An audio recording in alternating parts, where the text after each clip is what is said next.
네, 이제 곧 2020년입니다. 2020년이라고 하니까 굉장히 엄청난 미래에 와 있는 것 같은 느낌도 살짝 듭니다. 어릴 때 뭐 공상과학 이야기나 아니면 만화 영화 같은 데서 보던 그런 연도쯤에 와 있는 것 같은 느낌이 들죠. 실제로 제가 찾아보니까 1982년도 영화인 블레이드 러너라는 영화에서는 2019년을 그리고 있는데 핵전쟁 이후에 복제 인간들이 인간에게 반기를 드는 뭐 그런 내용의 영화였습니다. 그러니까 당시에 상상하던 2019년은 굉장히 암울하고 어두운 세상이었다는 거죠. 그만큼 80년대에서 2019년 이맘때쯤은 굉장히 먼 미래였다라는 겁니다. 2020년 우리에게 어떤 일이 이제 일어나게 될까요? 어떤 날들이 우리를 기다리고 있을까요? 2019년 끝자락에서 다가올 한 해를 우리가 또 기대해 보게 됩니다. 매년 마지막 날이 가까워 오면 새해에 대한 기대도 있지만 한 해를 돌아보면서 이런 생각을 하게 됩니다. 와, 한 해 동안 참 많은 일들이 있었구나. 그런데 그 일들을 참 잘 지나왔구나. 이런 생각이 들지요. 인생은 늘 새로운 날들을 맞이하게 되고 처음 겪는 일들을 만나게 됩니다. 그런데도 지나고 나서 생각해 보면 그 일들을 참 잘 지나왔다라는 신기한 생각이 들기도 하지요. 그렇게 따지면 2020년 뭐 전망이 어떤지, 뭐 경제가 어떨지, 뭐 어떻게 될지 모르지만 그래도 특별히 우리가 겁내거나 두려워하지는 않아도 되겠다 이런 생각이 듭니다. 어차피 내년 이맘때쯤에 우리는 또 이 자리에서 한 해 참 잘 지나왔구나, 한 해 동안 어떻게 살았지 라고 이야기하고 있을 테니까요. 그러고 보면 정말 우리는 어떻게 이 많은 날들을, 이 새로운 날들을 지나고 있나라는 생각을 해보게 되지요. 오늘 본문은 예수님의 탄생 직후에 일어났던 일들, 그 사건들을 기록해서 우리에게 전해주고 있습니다. 다른 복음서와의 이 시간 순서를 맞춰보면 오늘 이야기는 누가복음 2장 21절에서 39절까지의 이야기 다음에 오늘 말씀이 이제 들어가게 됩니다. 그 누가복음 2장의 말씀은 예수님이 난 지 8일 만에 할례를 받으시고 그리고 율법에서 정한 절기, 율법에서 정한 그 정결 예식을 따르는 그 기간을 지켜서 그 기간에 따라 예루살렘 성전에 올라가서 하나님 앞에 예배하는, 성전에 갔다가 그곳에서 이제 시므온과 안나라는 할아버지와 할머니를 만나게 되는 이야기입니다. 그 이야기 다음에 이제 오늘 본문이 나오게 되는 거죠. 레위기 12장에서는 하나님께서 말씀하신 산후정결법이라는 게 있습니다. 이제 여인이 자녀를 출산한 이후에 곧바로 이게 나가서 돌아다니지 않고 기간을 지켜서 그 기간 동안에는 나다니지 않고 머물러 있다가 그 기간을 채우고 난 이후에 하나님 앞에 가서 제사하고 그 다음부터 이제 활동을 할 수 있게 되는 거죠. 아들을 낳게 되면 7일이 지난 8일째 되는 날에 할례를 행하게 됩니다. 그리고 그날로부터 33일이 지나니까, 그러니까 총 40일이 지나서야 하나님 앞에 나아가서 번제와 속죄제를 드리게 됩니다. 딸을 낳게 되면 2배의 기간을 더 지나게 되죠. 그러니까 총 80일이 지나서야 제사를 드리고 정결해집니다. 그러니까 누가복음 2장 21절에서 39절에 나오는 그 이야기는 예수님이 태어난 지 40일이 지난 후라는 걸 알 수 있죠. 그 후에 이제 성전에 가서 제사를 드린 이후에 다시 마리아와 요셉과 아기 예수님은 베들레헴으로 돌아오게 됩니다. 시간이 얼마나 지났는지는 우리가 정확하게는 알 수 없습니다. 근데 그 40일 지난 이후에 이제 그 예수님을 사람들이 이제 경배하러 오죠. 어떤 사람들이 오는가 하면 우리가 잘 알고 있는 동방 박사들이 이제 오게 됩니다. 동방이라고 해서 지금의 우리 아시아 지역, 우리가 있는 이 지역을 이야기하는 것이 아니라 그때 당시의 동방은 메소포타미아 지역을 의미합니다. 그 지역은 구약에서 아브라함의 고향이었죠. 그리고 훗날 이스라엘을 멸망시켰던 바벨론이라는 제국이 있던 곳입니다. 그곳에서 별을 연구하던 박사들이 있었고, 뭐 박사였는지 아니면 점성술사였는지는 모르지만 어쨌든 그들이 그 별을 연구하다가 이상한 빛을 보고 그 별을 따라 예루살렘으로 오게 되는 것이지요. 당시 유대 왕은 헤롯이었습니다. 헤롯은 이 동방에서 온 박사들이 별을 보고 유대인의 왕을 경배하러 왔다 이야기를 듣고 심히 놀랍니다. 왜 그런가 하면 비록 로마의 통치 아래에 이 이스라엘이 있긴 했지만 그래도 자기가 이 유대 지역의 왕이었는데 어떻게 해서 그 자리에 오르게 됐는데 유대인의 왕이 태어났다고 하니 놀라게 된 것이지요. 그래서 헤롯은 꾀를 냅니다. 박사들에게 그 아기를 경배하고 난 이후에 자기에게도 알려달라. 그럼 나도 가서 그 아기를 경배하겠다라고 이야기하지요. 드디어 베들레헴에 가서 이 박사들은 아기 예수님을 만나게 되고 아기 예수님께 경배하고 예물을 드리게 됩니다. 그런데 여기서 우리는 지금까지 뭔가 좀 우리가 그리고 있는 이미지가 잘못됐다라는 것을 알게 됩니다. 우리가 교회에서 보던 크립이라는 그 구유 이미지가 있지 않습니까? 아기 예수님이 구유에 누워있는 그 이미지, 그리고 그런 모형들을 우리가 보게 되는데, 우리가 지난 이제 칸타타 때도 제가 그런 이미지를 하나 띄웠었죠. 근데 그 이미지에 보면 예수님이 그 구유에 누워있는 아기로 있고, 그 옆에 마리아와 요셉이 있고, 그 둘레에 천사들이 있고, 또 목자들이 있고, 또 그 옆에 누가 있습니까? 동방에서 온 박사들, 동방 박사 3사람이 있죠. 근데 실제로 이 동방 박사들이 3사람인지는 알 수 없습니다. 그냥 예물이 3가지라는 것이지 박사가 3명이라는 이야기는 성경에 없죠. 그냥 복수로 사용됩니다. 그러니까 2명 이상이라는 이야기인데 몇 명인지는 모르지만 어쨌든 박사들이 왔고 그들이 있었다는 겁니다. 그런데 말씀드렸듯이 동방에서 온 박사들이 예수님이 40일이 지나서 오게 되죠. 그러니까 40일이 지나서 41일째 왔는지 그 훨씬 뒤에 왔는지는 알 수 없지만 예수님이 더 이상 구유에 누워있지 않을 때 온 겁니다. 그러니까 오늘 본문 앞에 있는 11절을 보면 박사들이 집에 들어가서 경배합니다. 구유에 있는 예수님을 맞이한 것이 아니라 집에 있는 예수님을 경배하지요. 제가 여러분의 환상을 깨뜨리려고 하는 이야기가 아니라 성경을 잘 보면 우리가 알고 있던 이미지와는 좀 다르다는 것을 보게 됩니다. 그걸 알고 있어야 되겠지요. 그런 사실들을 알고 그런 이미지를 보는 것하고 그냥 그 이미지를 보고 그걸 받아들이는 것하고는 다르니까요. 어쨌든 예수님을 경배하는 박사들은 아마 흥분됐을 겁니다. 굉장히 들뜬 마음으로 그날 밤에 꿈을 꾸게 되는데 그 꿈에서 헤롯에게 다시 돌아가지 말라라는 말씀을 듣게 됩니다. 그래서 박사들은 예루살렘을 거치지 않고 자신들의 고향으로, 자신들의 나라로 다시 돌아가게 됩니다. 그 이후의 말씀이 이제 오늘 말씀으로 이어지는 겁니다. 오늘 본문 13절에 이렇게 말씀합니다. 오늘 본문 13절 말씀 같이 읽어보겠습니다. 시작. 그들이 떠난 후에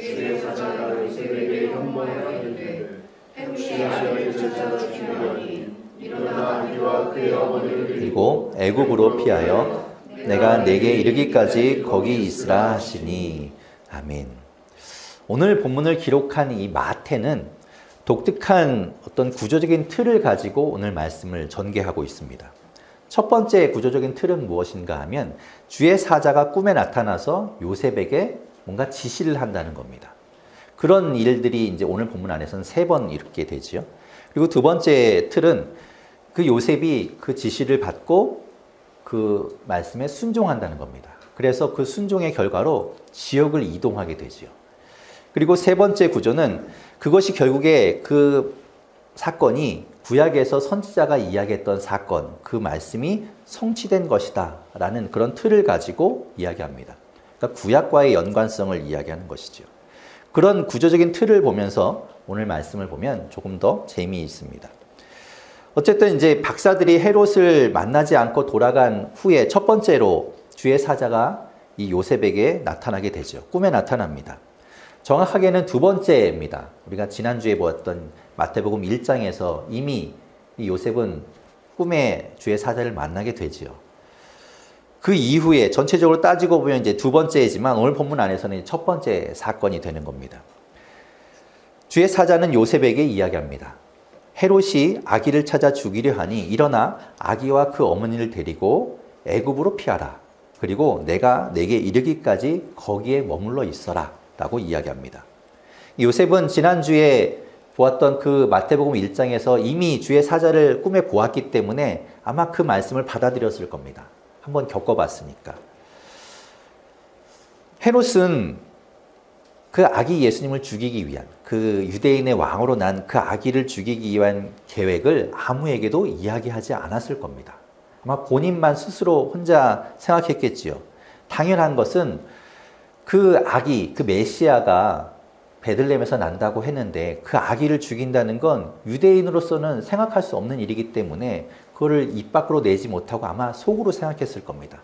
아, 내 자리를 지키기 위해 그 아기를 죽여야 되겠다. 그런데 하나님은 그의 생각을 알고 계셨다는 겁니다.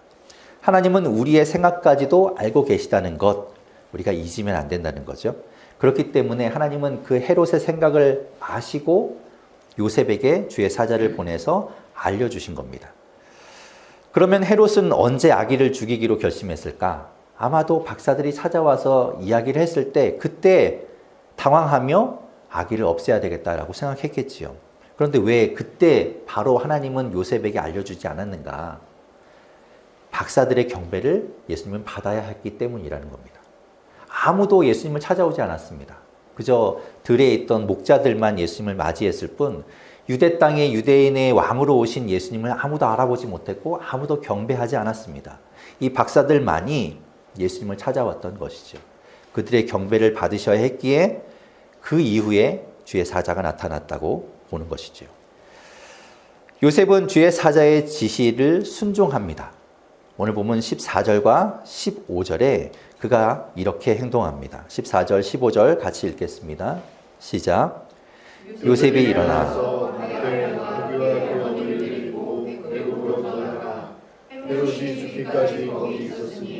이는 주께서 선지자를 통하여 말씀하신 바 애굽으로부터 내 아들을 불렀다 함을 이루려 하심이라.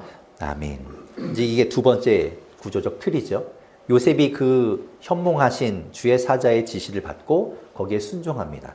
그래서 어디로 이동하는가 하면 애굽으로 떠나가게 되지요. 요셉은 헤롯을 피해서 밤에 길을 떠납니다. 베들레헴에서 애굽까지의 거리는 약 120km가 됩니다. 그러니까 성인이 하루 종일 40km 정도를 걷는다고 볼 때 3일은 걸리는 그런 길입니다. 그런데 그 아기를 데리고 함께 간다라고 하니 더 오래 걸렸을 것이고 더 힘든 길이었을 겁니다. 하지만 주의 사자가 지시하셨던 길이기 때문에 요셉은 거기에 순종해서 애굽으로 가게 되는 것이죠. 애굽, 이집트에는 유대인들이 꽤 많이 살고 있었습니다. 구약 시대부터 이 이스라엘과 애굽의 관계는 굉장히 좀 또 애증의 관계처럼 서로 이렇게 적대시 되기도 했지만 또 자주 왕래가 있었던 그런 곳이기도 합니다. 특별히 알렉산드리아라는 곳에는 유대인들이 많이 살고 있었습니다. 그래서 그곳에는 유대인 타운이 형성될 정도로 그 정도로 사람들이 많이 살고 있던 곳이죠. 아마도 요셉과 마리아는 그 정도쯤에 가지 않았을까라고 봅니다. 그곳은 이제 이집트였기 때문에 그 헤롯의 권한이 미치지 않는 곳이었겠지요. 그곳에서 이 헤롯이 죽고 다음 정권이 들어서서 이 정권이 바뀌기만을 기다리고 있었던 겁니다. 그리고 주의 사자가 또다시 일러줄 때를 기다리고 있었던 것이겠지요. 마태는 이것이 선지자의 말씀이 이루어진 것이다 라고 이야기합니다. 어떤 말씀인가 하면 애굽으로부터 내 아들을 불렀다라는 말씀이 이루어진 것이다 라는 겁니다. 이 말씀은 이사야 선지자와 같은 시기에 활동했던 호세아 선지자라는 선지자가 있습니다. 그 선지자의 말씀이었습니다. 호세아 11장 1절과 2절에 이렇게 기록되어 있습니다. 제가 읽어보겠습니다. 이스라엘이 어렸을 때에 내가 사랑하여 내 아들을 애굽에서 불러냈거늘 선지자들이 그들을 부를수록 그들은 점점 멀리하고 바알들에게 제사하며 아로새긴 우상 앞에서 분향하였느니라. 이 말씀은 원래 이 의미는 이스라엘이 아직 온전하지 않을 때, 아직 그 나라로서 하나님 보시기에 온전하지 않을 그때에 하나님이 그들을 사랑해서 애굽의 노예에 있던 그 이스라엘을 불러내서 건져내서 구원하셨다는 거죠. 하지만 그들은 하나님을 멀리하고 우상을 섬겼다라는 말씀입니다. 얼핏 보면 그 애굽과 아들이라는 것 외에는 별다른 공통점이 없어 보입니다. 그런데 마태는 이것을 중요하게 생각해서 이야기합니다. 예수님이 애굽으로 가신 그 사건은 출애굽 사건과 관련이 있다라고 보는 것이지요. 이스라엘 민족이 애굽으로 가게 된 계기, 왜 애굽으로 가게 되었는가? 그것은 가뭄으로 인한 죽음을 면하기 위해서입니다. 야곱의 가족이 70명이 있었는데 그들을 살리기 위해서 하나님은 먼저 요셉을 애굽 땅에 보내게 되지요. 그래서 요셉을 애굽의 총리가 되게 하십니다.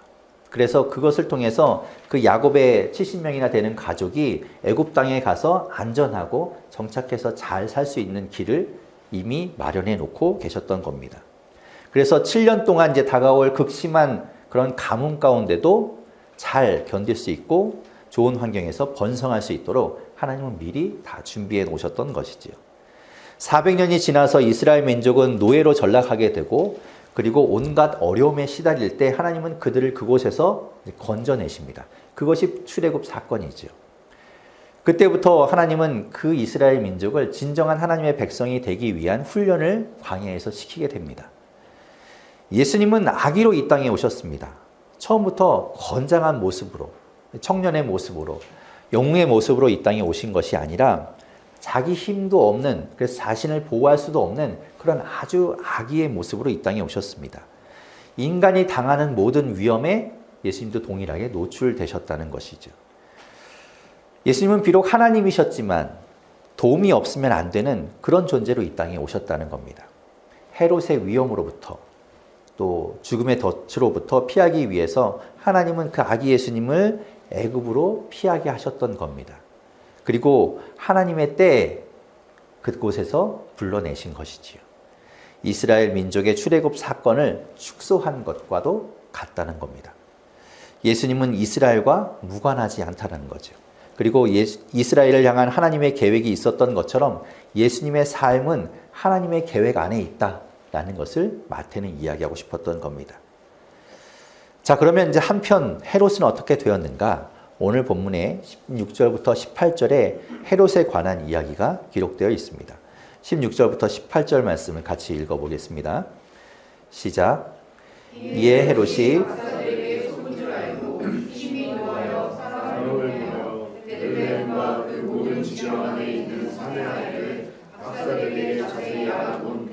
기준하여 2살부터 그 아래로 다 죽이니 이에 선지자 예레미야를 통하여 말씀하신 바 라마에서 슬퍼하며 크게 통곡하는 소리가 들리니 라헬이 그 자식을 위하여 애곡하는 것이라. 그가 자식이 없으므로 위로받기를 거절하였도다 함이 이루어졌느니라. 아멘. 예루살렘에서 초조하게 기다리고 있던 그 박사들이 언제 올까를 기다리고 있던 헤롯은 아무리 기다려도 박사들이 오지 않자 속았다는 걸 알게 됩니다. 불같이 화가 치밀었겠지요. 그래서 아예 이 베들레헴과 그 주변에 있는 동네에 있던 2살 아래의 아이들, 산의 아이들을 다 죽이기로 결심합니다. 그리고 그 일을 행하지요. 2살을 기준으로 정했다는 것은 그만큼 이 박사들이 계산해서 했던 것을 따랐다라고 오늘 말씀하고 있기 때문에 처음에 말씀드린 것처럼 예수님이 그때 당시에 갓난 아기가 아니라는 것을 알 수 있는 또 다른 대목이기도 합니다. 학자들은 이 사건 때 죽은 아기들의 그 숫자, 얼마나 죽었을지를 계산해 볼 때 약 20명 정도의 아기들이 희생당했을 것이라고 봅니다. 어쨌든 이제 숫자보다 중요한 것은 헤롯이 그만큼 잔악한 인물이라는 것을 보여주는 것이죠. 헤롯이라는 사람이 어떤 사람인가 하면 이제 BC 73년대 그때 태어나서 에서의 자손이었던 이두메 출신의 이방인입니다. 유대 사람이 아닙니다. 그가 BC 47년에 이 갈릴리 지방의 총독으로 임명이 되어서 그곳에서 총독 역할을 잘 감당하게 됩니다.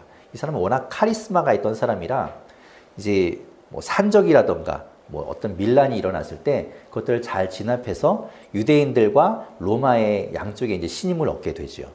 그래서 BC 40년경에 로마 황제 아우구스투스에게 유대의 왕으로 임명을 받게 됩니다. 그래서 유대의 왕으로 이제 오게 되는데 뭐 바로 예루살렘에 입성하지는 못합니다. 왜냐하면 그때 당시 예루살렘에서는 내전이 일어나고 있어서 그 일들을 이제 다 정리하고 이러느라고 3년이 소요되게 되고 정확하게는 이제 BC 37년경에 이제 예루살렘에 드디어 입성해서 왕으로서의 활동을 시작하게 되지요. 그는 유대인들의 환심을 사기 위해서 여러 가지 일들을 하게 됩니다. 그래서 성전도 다시 짓게 되고 여러 가지 일들을 해서 환심을 사기를 원하는데 그 중에 하나가 이제 유대 왕가의 혈통인 마리암느라는 여인과 이제 결혼을 해서 이제 자신도 이제 그 혈통을 정당성을 인정받으려고 하지요. 하지만 이제 자기의 왕권을 지키는데 이 사람은 굉장히 혈안이 되어 있던 사람입니다. 그래서 혹시라도 반란이 일어날까, 나의 자리를 탐할까 싶어서 결국엔 그 마리암느와 그 가족들, 그리고 마리암느와의 사이에서 낳은 두 아들까지도 다 죽여버립니다. 그러니까 그 정도로 잔혹한 왕이었다는 것이죠. 그러니 이 유대인의 왕으로 오신 예수님을 이 헤롯은 그냥 둘 리가 없는 것이죠. 결국에 그 일 때문에 베들레헴 인근에 있던 사내 아이들이 이제 살해당하게 된 것입니다. 마태는 이 사건을 예레미야 선지자의 말씀과 연결짓고 있습니다. 그 말씀은 이것이죠. 라마에서 슬퍼하며 크게 통곡하는 소리가 들리니 라헬이 그 자식을 위하여 애곡하는 것이라. 그가 자식이 없으므로 위로받기를 거절하였도다 라는 말씀입니다. 이 말씀은 예레미야 31장 15절의 말씀입니다. 제가 예레미야 31장 15절 말씀을 읽어보겠습니다. 여호와께서 이와 같이 말씀하시니라. 라마에서 슬퍼하며 통곡하는 소리가 들리니 라헬이 그 자식 때문에 애곡하는 것이라. 그가 자식이 없어져서 위로받기를 거절하는도다 라는 말씀입니다. 이 말씀은 이스라엘이 이제 바벨론에 의해서 멸망당하고 포로로 끌려가게 되는 상황을 애통해하며 하는 말씀이죠. 예레미야 40장 1절에 보면 이 라마라는 곳은 바벨론으로 끌려가던 포로들이 잠시 머물던 곳입니다. 실제로 예레미야도 사슬에 묶여서 이 바벨론으로 끌려가다가 라마에서 풀려나게 됩니다. 그러니까 그런 곳이 이 라마라는 곳이죠. 그러니까 우리나라 예전에 가요에 보면 단장의 미아리 고개라는 노래가 있지 않습니까? 그것처럼 어쨌든 이 전쟁과 전쟁 포로와 관련된 곳이 라마라는 곳입니다. 그런 슬픈 사연이 있는 곳이죠. 그런 상황을 이 라헬이 슬퍼한다라고 말씀합니다. 라헬은 여러분 잘 아는 것처럼 야곱의 부인입니다. 야곱이 너무나 사랑했던 부인. 그래서 12지파의 조상인 야곱이 사랑했던 여인이기 때문에 그 이스라엘의 어머니와 같은 그런 존재입니다.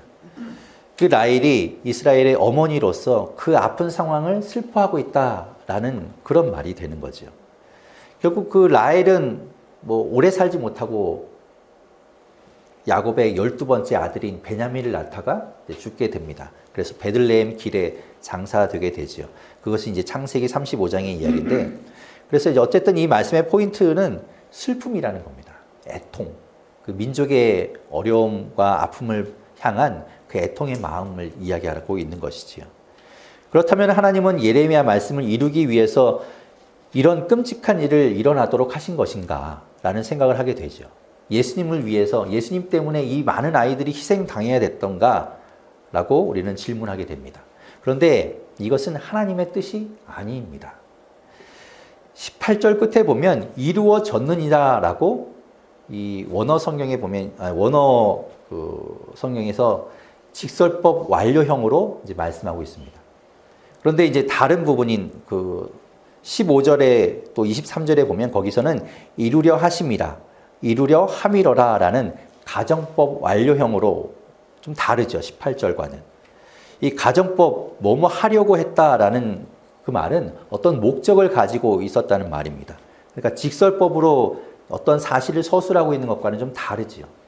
하나님은 예수님과 관련된 말씀에서는 하나님의 목적이 있었고 그것을 이루기 위해서 어떤 계획을 실천하셨다라는 그런 말씀이고, 이 18절에 있는 말씀은 헤롯과 관련된 이 말씀 가운데는 헤롯에 의해서 일어난 사건을 그저 그냥 이야기하고 있는, 사실을 전하고 있는 것에 불과하다는 겁니다. 그러니까 이런 잔악한 헤롯이 그런 아기들을 죽이게 하나님께서 역사하셨다는 것이 아니라 그런 잔악한 왕이 그런 일을 저질렀다라는 것을 이야기하고 있는 거죠. 어쨌든 이런 헤롯이 죽고 나서 그의 아들인 아켈라오가 유대 지방의 이제 분봉왕이 됩니다.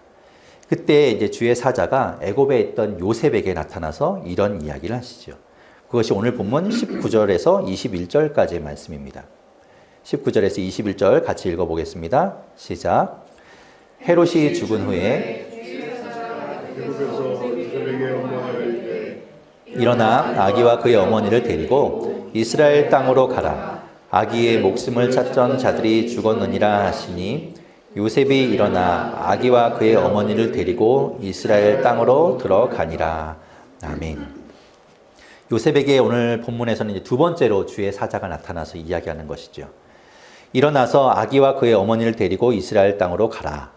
아기의 목숨을 찾던 자들이 죽었다라고 이야기합니다. 아기 예수님의 목숨을 노리던 헤롯이 죽었기 때문에 이제 더 이상 애굽에 머물 이유가 없었죠. 그래서 다시 요셉과 마리아와 아기 예수님은 이스라엘 땅으로 돌아오게 됩니다. 애굽이 아무리 살기 좋아도 그곳은 예수님이 있어야 할 곳이 아니지요. 잠시 머물러 피할 곳이었지 그곳은 머물 곳이 아니었습니다. 이 땅에서의 삶이 우리가 아무리 좋다고 해도 우리는 잠시 이 땅에 머물러 있다는 것 기억해야 된다는 겁니다. 어쨌든 이 요셉이 그 말씀에 또 순종해서 길을 떠납니다. 또 지역을 이동하게 되죠. 그래서 애굽을 떠나서 이스라엘 땅으로 들어갑니다. 아마도 요셉은 어디로 갔을까? 떠나기 전에 있던 베들레헴으로 갔을 겁니다. 하지만 헤롯의 뒤를 이어서 예루살렘과 그 베들레헴이 있는 유다 지방의 분봉왕이 된 아켈라오가 어떤 사람인가에 대한 소문을 듣게 됩니다. 아켈라오는 아버지 헤롯 못지않은 아주 잔인한 왕이었습니다. 그래서 요셉은 그것을 두려워합니다. 오늘 본문 22절과 23절에 그래서 이렇게 말씀하죠. 오늘 22절, 23절 같이 읽어보겠습니다. 시작. 그러나 아켈레오가 헤롯을 이어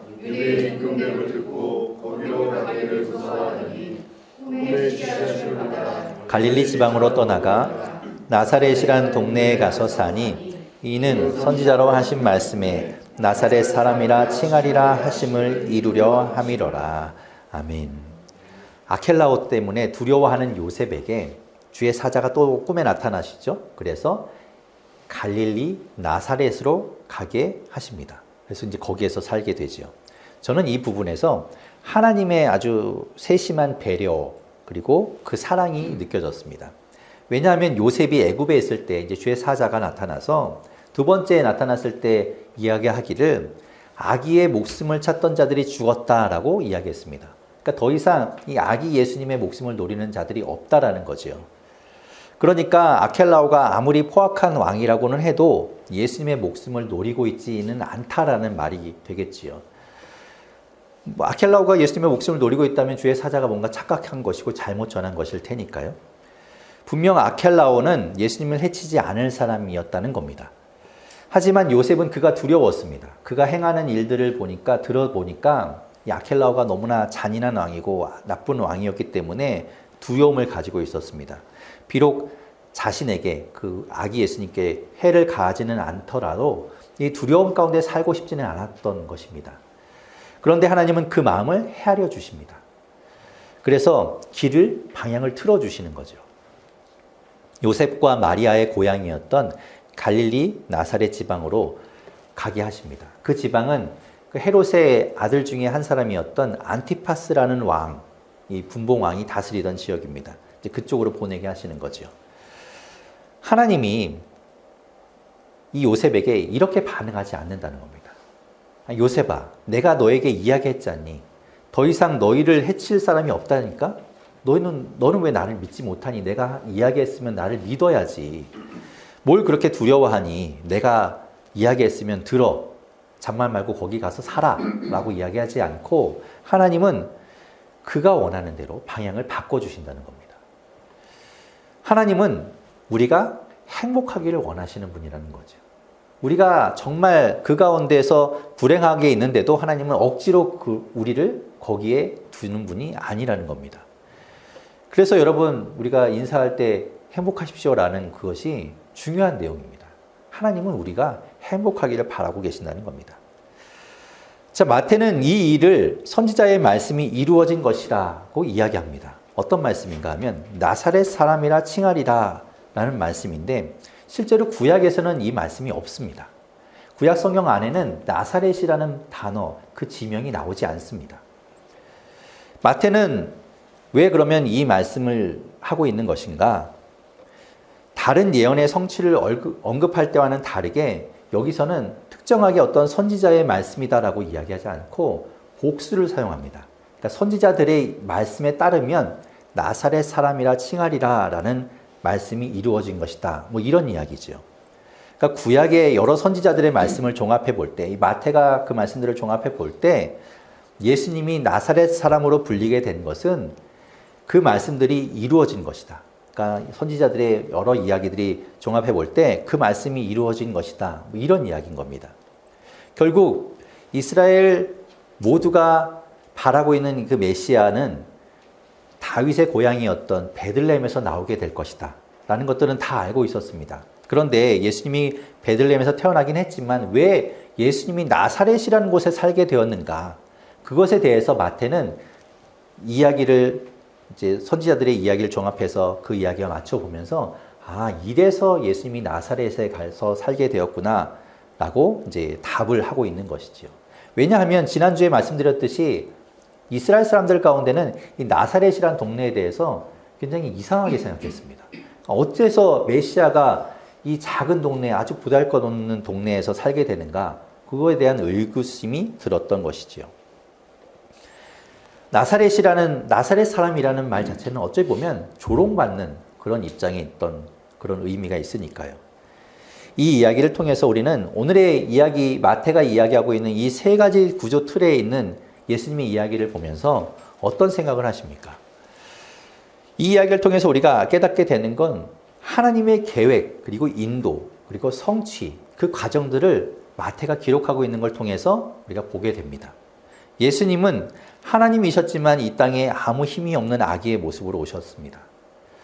그러니까 예수님이 하나님이라고 해서 삶을 마음대로 주관해서 인도해 가신 것이 아니라는 거죠. 하나님이 그 아기 예수님을 보호하시고 인도해 가셨다는 겁니다. 하나님의 계획이 있었고 그 계획에 따라 인도하셨고 그 일들이 이루어졌다. 그래서 아기 예수님을 보호하셨다라는 것을 보여주고 있는 겁니다. 처음에 말씀드린 것처럼 이제 2019년이 이제 다 지나가고 있습니다. 돌아보면 많은 일들이 있었는데 그 일들을 내가 어떻게 지나왔을까? 그 일들을 내가 어떻게 견뎠을까? 가끔 생각해 보면 등골에 이제 식은땀이 흐를 정도로 와, 그걸 내가 어떻게 지나왔지라는 생각이 들기도 하는데 그 일들에 하나님이 계획하고 인도하셨다는 겁니다. 우리는 미처 그것을 깨닫고 있지는 못할지라도 돌아보면 그 일들을 지나온 것, 그 안에는 하나님의 계획이 있었고 그 인도하심이 있었고 그 일들을 이루신 그 사건이 있었다는 것이지요. 마치 요셉을 통해서 예수님을 인도해 가셨던 그 하나님의 역사처럼 우리 삶에도 하나님이 계획하신 일들을 이루어 가시는 섭리가 있었다는 겁니다. 그것을 깨닫지 못한다는 것은 어리석은 일입니다. 우리를 인도하신 하나님께 당연히 우리는 그렇기 때문에 감사와 영광을 올려드리게 되는 거죠. 2019년 여러분의 삶 가운데 요셉에게 또 아기 예수님께 역사하셨던 것처럼 하나님은 계획하신 일들을 이루셨고 역사하셨습니다.